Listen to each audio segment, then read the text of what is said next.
Yeah.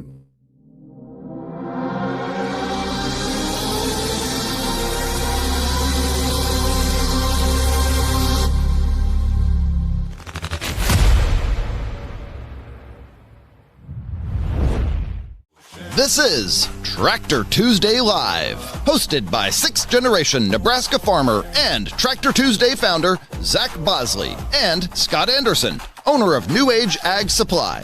Join them each week as they sit down with farmers, innovators, dealers, and creators who are enhancing the culture within agriculture, right here on Tractor Tuesday Live. Hey, Zach Bosley. We're here live at the Tractor Tuesday headquarters here in beautiful Nebraska.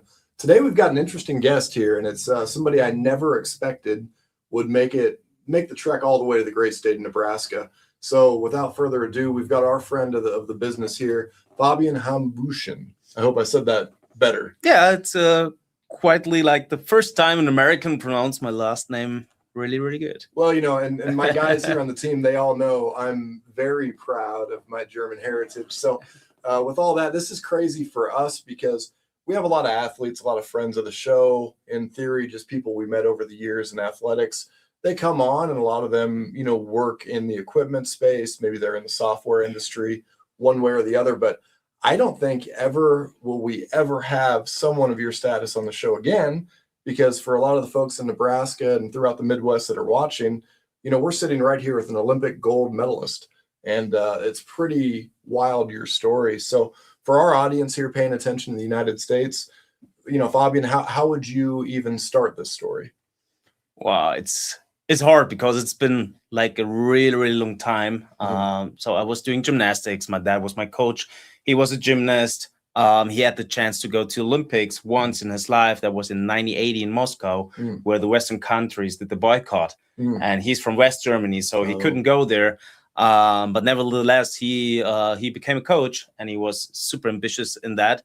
And my older brother was also a gymnast. So when I grew up, I wanted to do what my older brother was doing. Right. So I ended up quite fast in a gymnastics gym and fell in love with the sport. And from there on, we just worked hard. And I was always chasing my dreams. Well, and what's so interesting is, you know, your first big breakthrough, I think you were just 15, turning 16 when you made it to your first Olympics. Now, was that 2004? Is that correct? Exactly. Okay. Yeah, 2004, we were our first Olympics. The funny story behind that is like 4 years before in Sydney, 2000, I was 12 years old and I watched the Olympics on TV and I saw that I could be there from the level of my gymnastics already. I was so good with 12 years that I could compete with the adults over there, but I was just too young. So at the same time, it was a great motivation for me to know 4 years more and I can be an Olympian. Right. So that pushed me quite hard. And with 15, I was competing at my first World Championships with the senior national team. That was in California, in Anaheim, my first Worlds. I was 15. And then the year later, when I was 16, I went to the Olympic Games in Athens, and that was awesome. I made it right away to individual finals. I got 7th place on the horizontal bar, which was a great success. At this time, I knew I had a tiny little chance for a medal, but I didn't stick my dismount, and that made the difference at these times for a medal or not. But nevertheless, that was a great thing, and my breakthrough in the media and everything, which was kind of weird because also in your business, you know how that is. When you're second place, you're the first loser. Right? Yeah. So why did they pay so much attention on the 7th place at this time? Yeah. That was quite weird. But the thing is, between 96 and 04, German gymnastics was kind of dead. You know, nothing happened there. And with me, there was hope. Yeah. There was hope again that this little kid, 16-year-old, if that would stay healthy, probably he can bring Germany back on top with his gymnastics. So this was the thing. And I was wearing glasses during the Olympics at this time because I had contacts, but I crashed all of them right before the Olympics, and I had no chance to get a new one in this short period of time. So I took my glasses out. I was used to do it with glasses till I was 14 and just had my glasses, looked like Harry Potter. The media called me Harry Potter of gymnastics and stuff like that. I had like a band behind my glasses to fix it.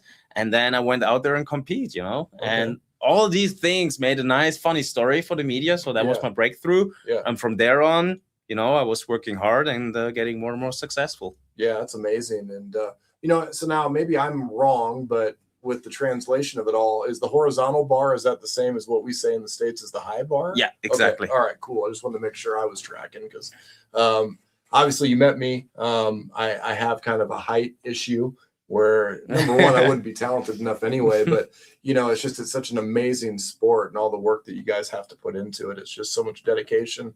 At that age, when you were 12, what was your day-to-day training? How extreme was it at that point to get you up to speed to potentially do what you did at 16? I mean, I was still in school, I was still in school. And I haven't gone to a sports school or something because I wanted to stay at home. I wanted to be coached by my dad. So I didn't want to leave our little town because for the sports schools and all the stuff, I had to go to bigger cities. So we decided to manage everything on our own. So my mom took a lot of care, like all of the school stuff, all of the medical part, because she came from the medical side. And so like school in the morning, 4 to 4.5 hours training in the afternoon. That was like my daily business. Was it damn near 7 days a week then with the training? Or no, it was like 5 to 6 times a week. Okay. At some point, I had a kind of a rest afternoon on Wednesdays. Okay. But then it was Monday to Saturday through. Yeah. Yeah. So you got 7th place. You're kind of the new poster child, the new it one. For all the sports in Germany. Being such a young person, you got a ton of media attention on you. And how did that really change anything with your routine? Because I imagine you get done with your first ever Olympics and you're back in high school. So was that a hard situation to get back to normal? Yeah. I'm sure the girls were already bugging you already, but then you come back and you've got the celebrity, coming back to school. Yeah. How did you get back into more so civilian life, if you will? I would say my first test in math brought me back to reality. Okay. Because as you said, I had my breakthrough in the media when I was 16 at the Olympics. I just came back and my mom was tough. I was landing in the morning and on my way back home, she dropped me off at school. She was like, "You're back, go to school, guy." Oh, man. I was like, okay, let's do it. And of course, when you got this experience of being someone at this point in this media world or in Germany. I mean, Germany is a small country. So I felt like, okay, I know who I am, nose up, and let's go. Yeah. And that, of course, didn't work out, fortunately. Then I got really bad grades in the beginning, and I went home and I was so upset about the teachers and everything. Yeah. And my mom at some point said, "Hey, it's not about the teachers, it's about you." Okay. And I started to discuss with her and argue with her. But at some point she was just like punching on the table and said, "Stop it. Yeah. Come back to earth, man." Yeah. And that helped me so much. I'm so grateful for that my parents had been on my side for the whole career, supported me, and also watched out for things like that. And immediately when you become a little bit more popular, of course, there are a lot of people who want to be close friends with you. Oh, for sure. For any reason. Yeah. And I had to learn to be like really like sensitive in all these things like friendships, and to figure out, is this person really interested in me as a human being, in my character, or just in this popular figure in Germany, So that was quite hard in the beginning, but with the school situation, I think that helped a lot to, keep you grounded. To stay grounded. And from there on, I felt like, okay, I know who I am. I know that life is not changing at all. Yeah. And I'm still just like privileged that I can make a job out of my hobby, and that I can do what I really love to do. And this is gymnastics. Yeah. I mean, of course, I finished high school. I graduated from there. But after that, I was professional first, and but all these experiences helped me to realize that, it's just sports, it's just sports. And the reason why I started with it is because I had fun as a little kid. Right. So why should that change my personality at all, even if I have success? I'm just a same guy as before. Yeah. And I can be really grateful and really blessed and happy to have the opportunity to do a sport on this high level and to experience so many beautiful things. Yeah, that's awesome. And as an American, we look at the Olympics every 4 years. And when I was a kid, you just think that, oh, well, then they take 3.5 years off and then they're back at it in the Olympics. We don't quite understand the complexity, especially in gymnastics of the sport. There really is no off season, because don't you have like your own professional league basically in Germany and then throughout Europe? Or how does that transition once the games are over? You walk away. How quick do you get back into the swing of things with your sport? I mean, from your mindset, it's like after the games, it's before the games, right away. Yeah. I mean, usually you come back from the games, and in my sport, fortunately, you can have a vacation afterwards. Mm-hmm. Some other sports, they have maybe like world championships coming up, all right, after the Olympics. Yeah. Or like in winter sports, their season is still going on for 2 more months, Yeah. So in gymnastics, usually after the Olympics, we can have a break for like 2 weeks or something, and that's it. And then you keep going, Then you have some more international competitions in that year. But usually, like the years between the Olympics, we have, like when you're from Germany, we have European championships, you have world championships. Besides of that, there are a lot of different World Cup events and stuff like that. You have the league, what you mentioned. I mean, we don't have NCAA like in the US, but it's like a different way, like in soccer, Bundesliga. Yeah. People know that probably more. We have something like this in gymnastics. Okay. So there are plenty of competitions. And as you said, there's no off season. You have to take your off season really seriously. At some point, you need to recover and rest. Yeah. But usually it's just like going through year by year. Yeah. So then there's obviously a lot of hype, a lot of expectations from you. You're kind of the young face. You did what you did. There's ambitions of that great team in '96, or, one individual in particular. So the next Olympics coming to shape out, I guess, where were you at in your mind, and how were you training? And I guess tell us about your next stint at the Olympics. I mean, the time between Athens and Beijing, 2004 to 2008, that was one of the most intense times in my life, because first this breakthrough in the media, then I got more and more successful. Like the year after Athens in 2005, I got first time European champion on the high bar with the adults. Then 2006, I made 2 bronze medals at Worlds. And then 2007, I got European champion. I graduated from high school in the same year. So like European championships had been between my exams, like the written and the, how do you call the other? Verbal, oral. Verbal, oral exams. So it was right in the middle between of that. And I got the European champion and Vice European champion in the all around. And then the biggest goal in that year was World Championships in Stuttgart in Germany. Yeah. So I went there. I was done with school. I was happy. So the last like 3 months before Worlds, I was just focusing on the sport. Yeah. Went to Japan for training, because the Japanese guys, they're like the top guys in gymnastics. So I went there almost every year to work out with them, to learn from them and get myself ready for Worlds. And then I had the best time ever. We got third with the team. I got silver in the all around, and I made the gold on high bar. So I was the world champion in my hometown, which was just like one of the most exciting and emotional moments in my athletic career. And then I got Sportsman of the Year in Germany. So it was the maximum you can become in Germany, but it was setting the pressure quite high for the next year for the Olympics in Beijing. And I was 20 years old. I thought after the Worlds in Germany, nothing can happen to me. I was mentally so strong. I was so good prepared. So I don't care if there are like 20,000 people sitting in this gym in China. I just going to do the same. So that was kind of my attitude. And I was pretty much self-confident, maybe a little bit too much. And then I went to Beijing. Physically, I was 100% on my peak. I was so good. I was so fit. Never been in that shape again.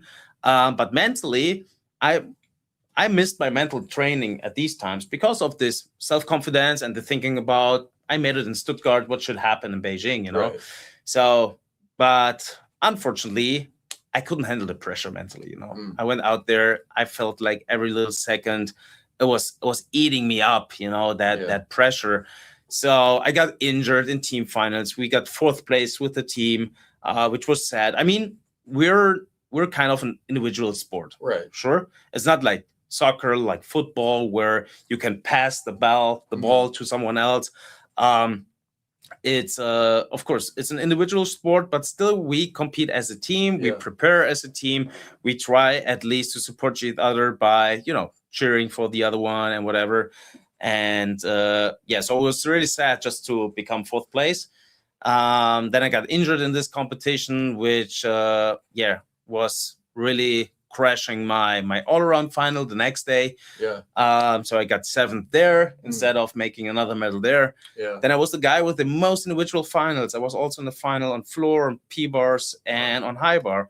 So, and everywhere I had a chance for a medal, and maybe also more than just one gold. So I ended up fourth on floor, fourth on P-bars. Oh, wow. And then last event was high bar, and the only thing I was thinking about was this gold medal. I want to get this gold medal. It was all about gold in my mindset. But I forgot to think, what do I have to do to win this gold medal? So it ended up with a bronze medal. I was really upset. I was disappointed because I knew there was so much more in the tank. And went back home. And I remember my dad said that the first 2 weeks, I was throwing this bronze medal just into the corner. Like every single day. Because I was so disappointed and so pissed of that event. That was crazy. 20-year-old, I mean, how terrible. You're only the third best in the whole world, 20 years old. And it's just, I'm trying to come up with a story that I can explain that makes me something that I ever was at the third best in the world. And I have nothing for you, man. I mean, it's just so amazing that, you did all that at such a young age. And the story doesn't stop there. If you guys, I haven't been on Google yet and tried to really figure out who's sitting next to me here in Hastings, but we can maybe jump in between with the World Games. Were you about 22 on the next big platform that you were on, or I guess what happened after that bronze in China? Yeah, because of this disappointment in China, I felt like I have to work more. I have to work harder the next 4 years. It ended up with like 100% burnout. I was just done, like physically and mentally. I was so exhausted. Went to World Championships, wanted to defend my title, couldn't do it, got injured there. Instead of understanding the signs of the body, I kept going. Then I gained a lot of weight during vacation. I felt like a sponge, which was just gained like 15 pounds or something. That was insane. Then I did a crazy diet to get rid of these pounds, but I lost all my strength and whatever next things coming up. And then at the end of this story, I tore my Achilles tendon in 2011, January 2011. And now I honestly have to say it was the best thing that could happen to me, because finally my body got some rest. Because from my mind, I was still like pushing. I have to go on. I have to work harder, whatever, because of that experience from Beijing. But with that injury, I had to rest. I had no chance, Of course, I went to rehab every day, worked my ass off there like 8 hours a day and whatever. But it was so good for my body and also for my mind. And at this point, I started to reflect a lot, to think about what happened the last years. What can I do better? And from there on, I did a good rehab. I was back in competition like 9 months later. And then we got qualified for the Olympics. And then I was in a quite good shape for the Olympics in 2012. And I'm drawing a blank. So where were the Olympics at in 2012? London. Oh, that was London. Yeah, okay. Yep, I remember a lot of the hype building up to that, and had some good friends that made the trip across the pond. But, that was awesome there. Well, and then I heard the stories, and we won't get into them, but about the Olympic Village and everything else. It seemed like it was a pretty lively time for a lot of the participants. Absolutely. But so how did the Olympics go for you in 12 then? Good and bad. I mean, I was in a quite good shape. I was still like, when it comes to tumbling, like floor exercise or like vault, I was still not at 100% with my Achilles, but good enough to be a good contender for a medal. In the all around with the team, we had no more chance. We got like 7th or something, I don't know, but was still okay to make it to the team finals, but no medal chance at all. And then in the all around, I had a chance for silver medal again. I was mentally I thought I was mentally really good prepared because Okay. we worked on a lot of things, and what I always said to myself was like, you're gonna do it better than in Beijing, right? Yeah. So then I went into the competition and I did 3 mistakes, ended up on 15th place. Oh man. So, and I was so disappointed, and I didn't know why that happened because I definitely wanted to do it differently than in Beijing, you know? Right. So I had, I think, like five more days till Hyper final. The first 2 days, training was bad, sleep was bad. Mhm. I wasn't hungry at all. I felt weak in training, everything. So then I was sitting down with my uncle, who was my mental coach. So Oh. it's all like a family thing, Yeah, like the yeah. older brother of my dad. Uh-huh. He is a mental coach, and we were working then in London, and we talked about everything and blah blah. And then we figured out at some point what happened, because with this phrase, "I'm gonna do it better than in Beijing," Yeah.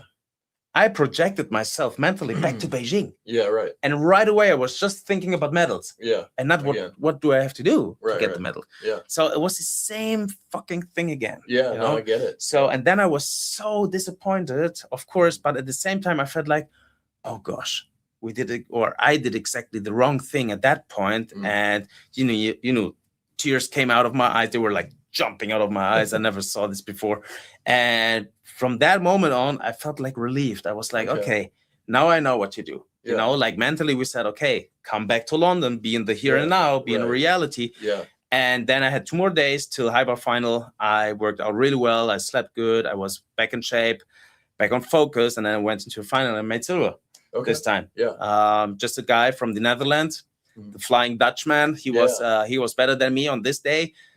Fortunately, he's a really good friend of mine. We know each other since 22 years now. Okay. And so I was really happy for him. I was really, really happy for myself that I made silver this time. Yeah. Even if I was so close to gold. Yeah. And my plan, honestly, was to retire after the Olympics in London. I was 25.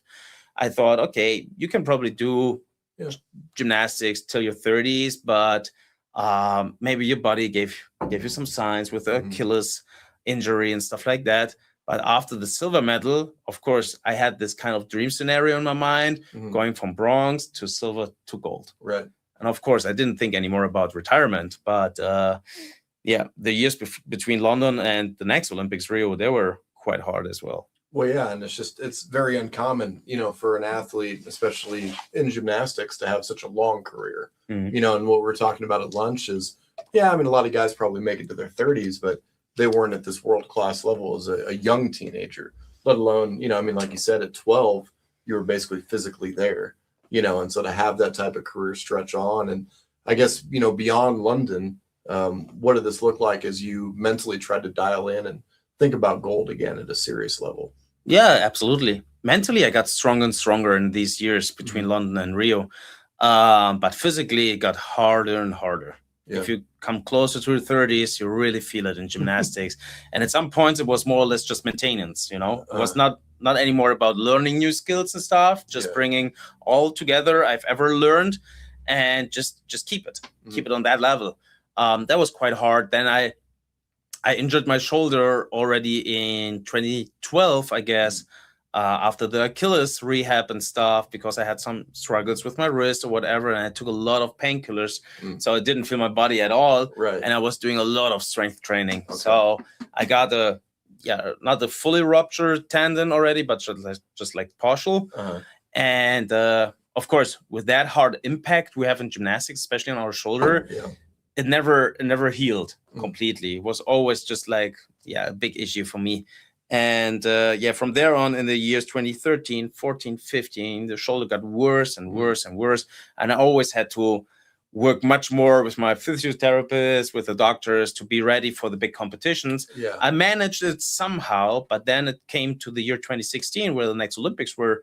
And then in February, like half a year before the Olympics, I made another big crash on high bar in training. And I felt like, okay, now it's over. It's definitely like a ruptured tendon over there. And then I went to MRI, and you couldn't see is the tendon still there or not, but it was clear there must be something wrong, because I couldn't raise my arm higher than that, like halfway, you know. Yeah. And then I worked with a lot of doctors, and everyone just said, yeah, we're gonna put some cortisone in it and whatever. But I know that's just lasting for a few months or whatever. Yeah. And it's not really healthy at all. No. It's not healing. It's just taking, at this point, it's just taking the pain away. Yeah. But yeah, so I was really struggling a lot with that. And at some point, it was like 3 months later, I was like, okay, I wasn't training at all the last 3 months. The longest vacation I had was like 2 weeks. Now I had like 3 months off. I have no idea if I can get back in shape. Yeah. Anyway, yeah. so then at the end, I went to a really famous doctor in Germany. He's working with Usain Bolt since a lot of years with a lot of athletes. He also was the athlete, the doctor of the boxer Klitschko. Oh yeah, Vladimir Klitschko. Yeah. So his reputation is huge in Germany, and that he's doing a lot of things without cortisone, just like on a plant-based structure and whatever. So I wanted to give up, because I felt like I don't want to live anymore like this. I couldn't sleep without pain. I couldn't grab something from the top. Couldn't do anything with his shoulder. So I went to him, and he was right away checking me, checked every little tiny thing. And then at the end of the day, he was sitting in front of me and just said, you don't get surgery. You go to the Olympics. I was like, that's probably the last thing I wanted to hear now. Yeah. Because I was so annoyed by all the doctors and what they said, and nothing worked out and whatever. So, but I knew that he's a really good guy. So I wanted to give him a chance, and said, how you want to do that? Yeah. And he said, we do it without cortisone, without this and this and this. And I was like, okay, that's a new thing. Haven't heard of that. And then we tried all the stuffs he wanted to do, and it didn't work out. I was still like, a few weeks later, I was still like not able to raise my arm. And then I told him, like, man, you know, it's like 3.5 weeks now till we have nationals. Where definitely have to compete. If not, I'm out of the race. Right. And I told him, we have to do something. Something has to happen now that I'm pain-free, you know. And then he said, okay, if you allow me, I don't want to do that, but if you allow me, you get another injection of cortisone. Okay. I said, okay, we have not enough time anymore, so let's do it. Last chance, you know. He was like, on the mental side, he was really good. He was motivating me. He kept me focused at some point. So I trusted him. So I said, okay, let's go. Last chance. Yeah. So injection, two days later, I woke up, no more pain in my shoulder. Sitting down with my dad, talked about, okay, what's the plan? We said we don't gonna do all around anymore, so we just look out for just 2 or 3 events. Of course, high bar. It's really hard on the shoulder, but it's my best event. And floor and vault. And then we went to nationals, and I've got the title on floor and high bar right away. Okay. So the head coach, he was like, oh, Fabi is still there, because he didn't hear from me for like 4 months or something. He thought, oh, I'm done. You know? So then 2 weeks after nationals, we had Olympic trials, and then I was quite good in shape again, and you know, hit my routines. And then I got nominated for the Olympic team, and then we prepared quite good. But right before we went to the Olympics, my shoulder hurt again. I was like, oh gosh. We did another little injection of cortisone in it, but it didn't work anymore. Like every day got worse, and I just like reduced my training to the minimum, just the things I really need in competition, no more strength, additional strength or stuff like that. And then somehow made it from day 1 to day 2 and so on. We got 7th with the team at the end, and then I made it to a hyper final as the best guy in qualification, which was awesome. But you know, in men's gymnastics, we always kind of go into the qualification round with some strategy. We say we don't going to show full difficulty on our routines. Sometimes we do a little less. But this time I was going all in from the very first day, because I knew that's my only chance. But some of the other guys, they didn't go all in. So I knew when it comes to the high bar final, even if I was the best one in qualification, that doesn't mean anything. You know, so I knew I have a chance for a medal, but the chance for winning the gold was not the highest, you know, compared to the other Olympics. And then I went into the final. I was mentally really good prepared. I know I knew what to do, Mhm. and just hit a great routine.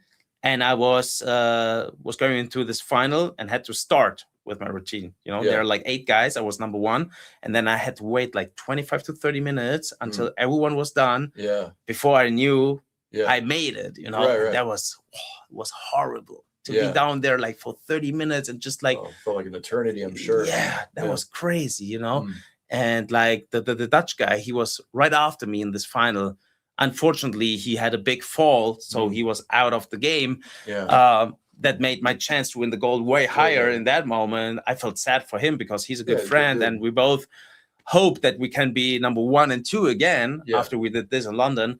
But anyways, for me, it was, of course, was a good thing. And then I just made it, you know. I was standing there, getting the gold, fulfilling my dream. It was the most beautiful moment in my life. Yeah, the best in the world, and you really proved it. And then just the story and the battle to even get there is just absolutely amazing. Because were you 30 at that point? Almost 29. You're almost 29. So I mean, literally, 13 years of just Olympic history, and closer to 15 or 16 years at this highly competitive level. I mean, that's a long career for anybody. Definitely. I mean, outside of LeBron James currently in the NBA, I don't know anybody that's played, professional sports, at least currently, that's still getting after it. 15, 16 years in the game is a long time. Yeah. That's a lot on your body. Absolutely. And, so did you end up having a procedure done after the Olympics on your shoulder? So Olympics Rio was 2016. I got surgery on my shoulder in 2017. Okay. Then did a nice rehab, and then competed on a national level for 1 more year. Oh, okay. And then I retired. Yeah. And since then, I told you at lunch, I got more injured than before. Yeah. I've torn my ACL in a TV show because I'm competing or participating in a lot of TV shows in Germany. Yeah. Then I tore the same tendon in my shoulder again during weightlifting. So I started with CrossFit 6 years ago. And then with weightlifting, I tore the same tendon again. I had another surgery on that. Yeah. Last year, I did Dancing with the Stars in Germany. Yeah. I hurt the shoulder again. Oh, man. This time was something different, but when I did the MRI, we saw that the fixed tendon is not healed there anymore. Oh, okay. And but thankfully for that last injury on my shoulder, I didn't need any surgery anymore. And I'm pain-free. I can do everything with that, I need to be like aware of what can I still do and what is maybe a little bit too much. Yeah. And on the other side, as long as my muscles are strong, I feel really good. I mean, you look like you're in great shape. The funny thing is for me is my first set of either dumbbell incline or a flat bench, man, my shoulders snap, crackle, and pop. And, and it's just, that's one of the hardest things to heal. And I've never even had a real injury like you had with the shoulders, but a shoulder is such a finicky thing. And you nailed it when you said you just sleep, because there's no way to get comfortable. You're on your back. You don't have enough support. You lay on the other shoulder. There's no way you're going to lay on that shoulder, unless you can find relief. But it's cool to hear that you actually are pain free, because you've done a lot. And I think all the orthopedic surgeons in Nebraska will tell you they love you guys doing CrossFit, because that's hard on your joints and hard on your body. But I get it just for that. But I think what's really cool is we learned about Fabian a little bit earlier is the whole Dancing with the Stars thing and all the celebrity status. A lot of folks don't quite realize, in Germany, I don't even know how you could compare the level of, your character and your role, in society in Germany with any other American athlete. Because, we had the greats like Michael Phelps, and I gave you my Michael Phelps story at lunch. I won't repeat it for the live stream. But, a lot of them that have success in the Olympics and never really gets them into, real celebrity or entertainment like it does with some of the European athletes back home. And when I first started, researching more of your background, it's like, holy cow, this guy's probably bigger than David Hasselhoff is in Germany, and so you got to do Dancing with the Stars. But not only do you do it, just like in typical fashion, you excel at it. And I think that's a really cool story, because what you end up getting, like 3rd place. Yeah. Exactly. Yeah. And it's just in the type of involvement you had to do was, what do you say, like 7, 8, 9 hours a day of training. Like, that's unreal. Yeah, our record was like 10.5 hours a day Jeez. of training. Yeah, when I first sat down with the TV production, before we started that project, they said, you can get yourself ready and like emotionally ready for like 8 hours training a day. Mm. And I thought, like, what are they talking about? When I was Yeah. training on my highest level, I did in total like 6.5 hours a day maximum. Yeah. I thought, why should I do dancing for 8 hours a day?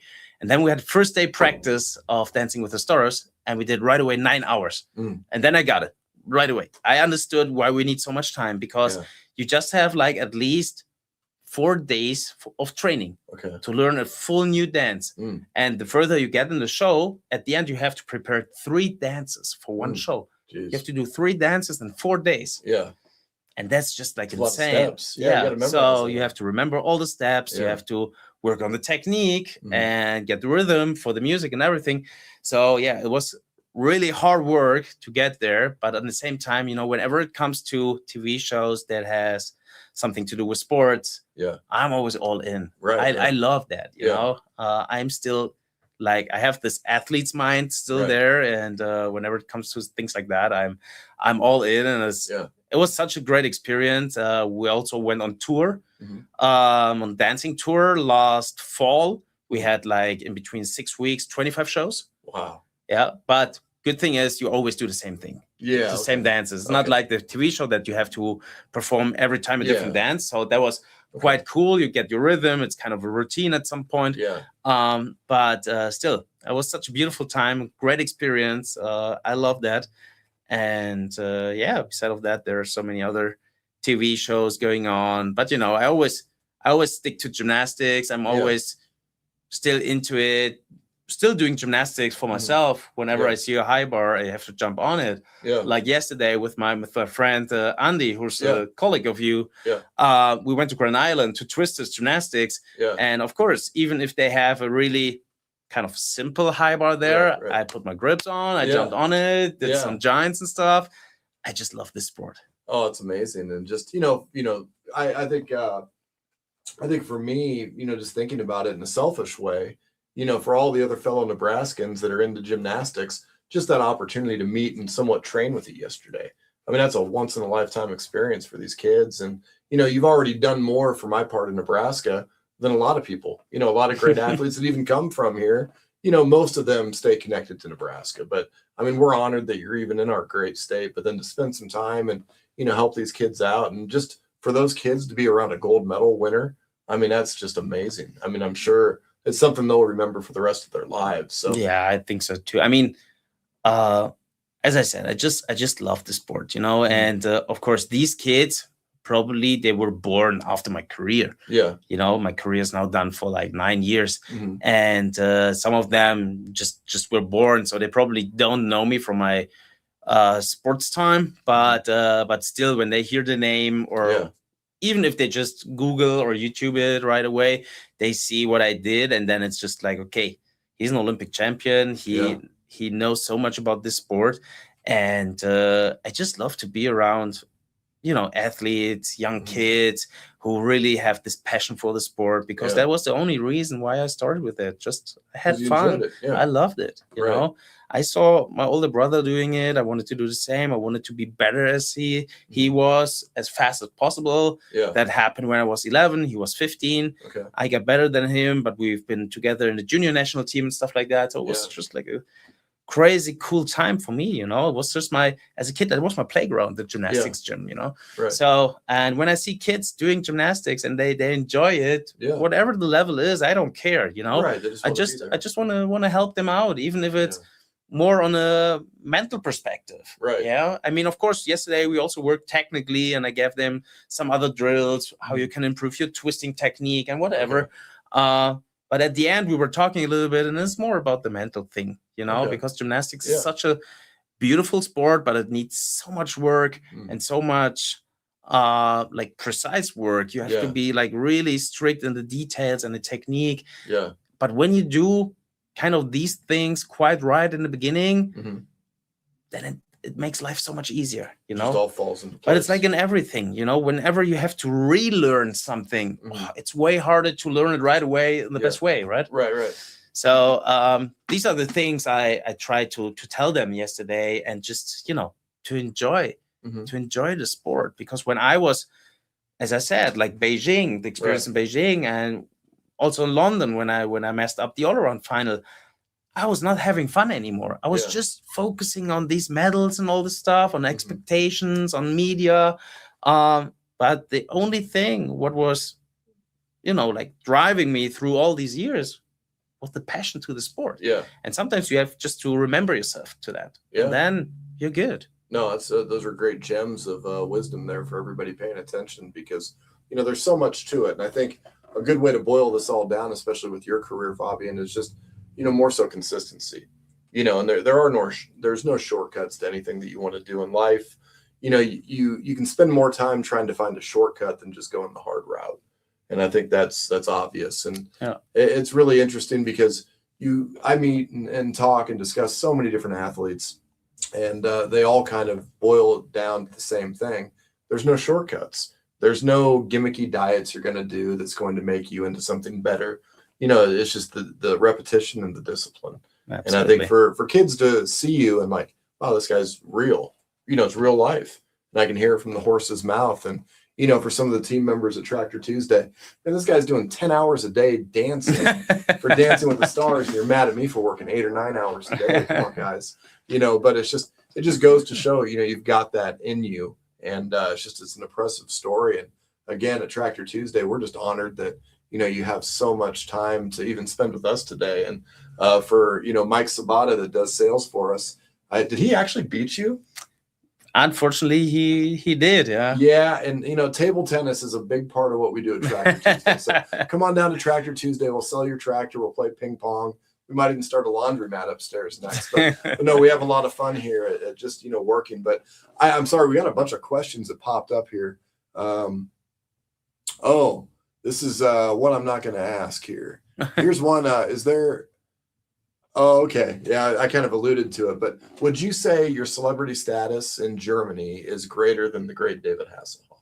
I don't think so. I don't know. I mean, I'm still an athlete. I'm still a gymnast. I'm not a soccer player. Okay. If you would have like a soccer player from Germany sitting here, yeah, then probably he would say, yeah, I'm more famous than David Hasselhoff. But I mean, I made the best out of it. Okay. Still like a sport that is not like that popular in Germany, but throughout my really long career, and that I was like year by year pretty successful, and the media was always talking about me. Of course, my celebrity status is high, and since Dancing with the Stars has got way higher last year.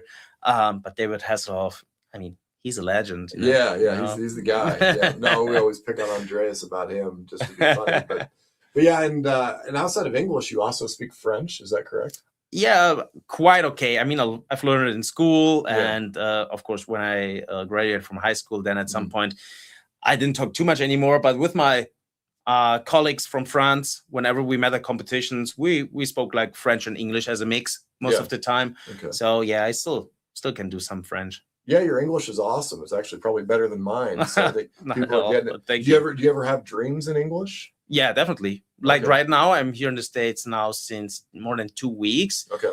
And especially I've been to it's called Power Monkey Camp before in Tennessee. Probably the gymnasts know this place. It's like there's a Flip Fest summer camp, gymnastic summer camp. It's a huge property in Tennessee. The two owners also U.S. Olympians, John McCready and John Riddlesberger. Really good guys, and they have built this huge property there with a lake and 2 big gyms. So they do gymnastic summer camps all year. But for two weeks in a year, one in the spring, one in the fall, we're there with Power Monkey Fitness, which is a company that offers gymnastics, weightlifting courses for CrossFit gyms or general for gyms. Yeah. And so I've been there for the camp the last week, and there were no one who speaks German. So I was talking just English all the time. Okay. Now here in Nebraska, I have my friend Andreas, who's a German guy. Yeah. And of course, we talk more German. But whenever I'm in a situation just talking English, then I also dream in English. Yeah. Oh, okay. Yeah, I didn't know how that worked. I'm embarrassed I never learned any other language. Well, like 2 years ago, when the Olympics been in Paris in France, I was working there for German media. Okay. And of course, I was always trying to speak French with some people because like police guys or securities or whatever, when you need some help and you don't know where to go. Right.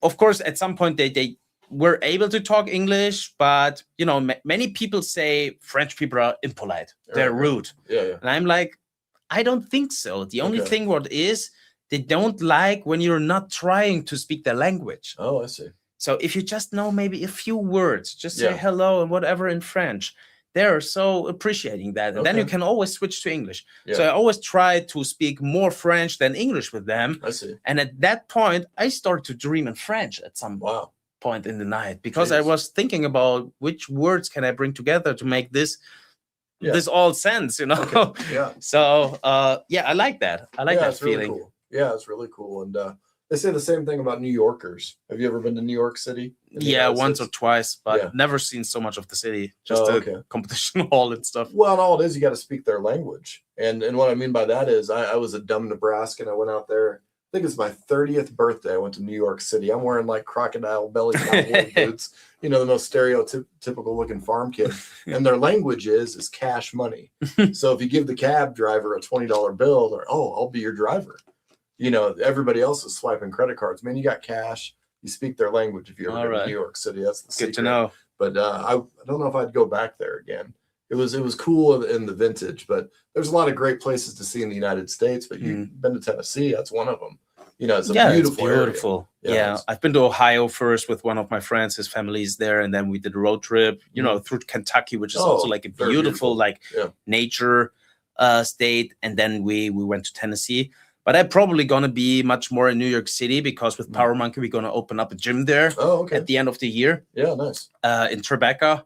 Oh, yeah. Right in there. So, I'm really excited to be there for the gym, but good to know that. Good to know that cash is the language. Then I need to figure it out. Just don't have too much of it in your pocket. But I guess what's your next step? Are you going back to Germany pretty soon? Exactly. Yeah, tomorrow. Oh, okay. I'll leave tomorrow.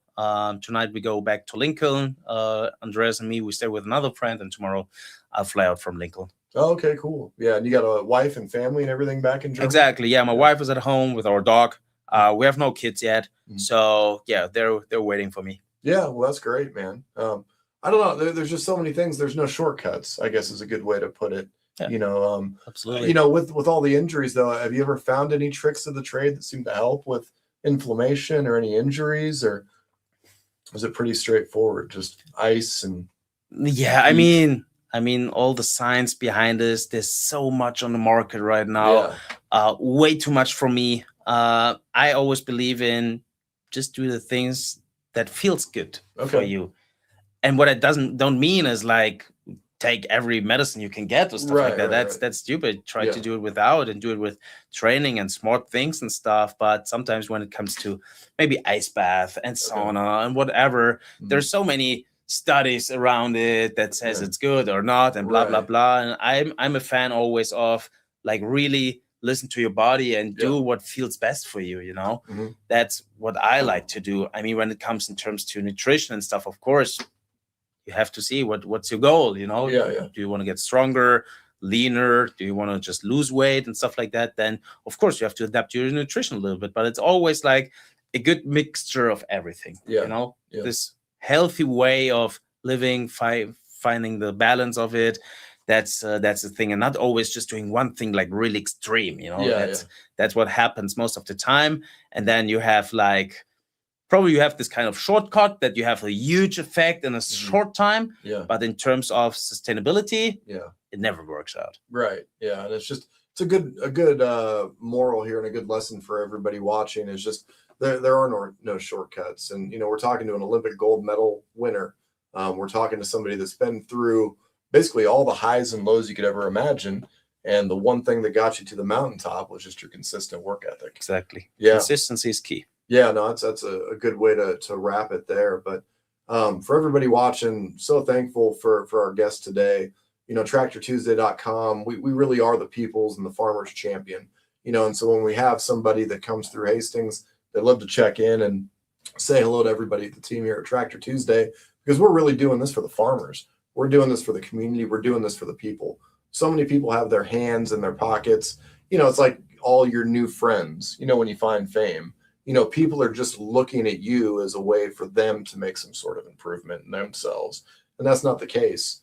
At Tractor Tuesday, you can literally sell it yourself. There's no middleman. There's no sales pitch. We don't even need a sales pitch. You know, it's like what I love to say about Nebraska is just like our old slogan for the state, for the tourism board, it's not for everybody. You know, you want to complain about it or talk about, oh, I drove through Nebraska once. Like, yeah, keep driving then if you got something slick to say. You know, and I think what we do is we're trying to build and we're trying to do it from the ground up. And I think that's what's so awesome about your career. And I remember your dad's name just because I pitched this name to my wife. I was like, man, Wolfgang is a strong name. And I don't have Rachel talked into it yet. So we'll see. We're going to try for another kid here maybe in a year, but I'll put that on the list. But maybe Fabian will be right up there on the top of the list. So Yeah. it's a good name. I would appreciate that. Well, an Olympic champion. I don't know how you could go wrong. But for everybody within Tractor Tuesday, within the whole family, make sure to like, subscribe, do all the things all the other fake influencer types do. I just got out of the field. I was done planting my corn at about midnight last night. So we're here doing a live show just because. But God, I love to say it, and I hope I can say it just as good again. But for Fabian Hambüchen, is that good enough? Or Hambüchen. Fabian Hambüchen, our guy with Tractor Tuesday. I'm Zach Bosley. For everybody in the audience, take care and be consistent. That's the key.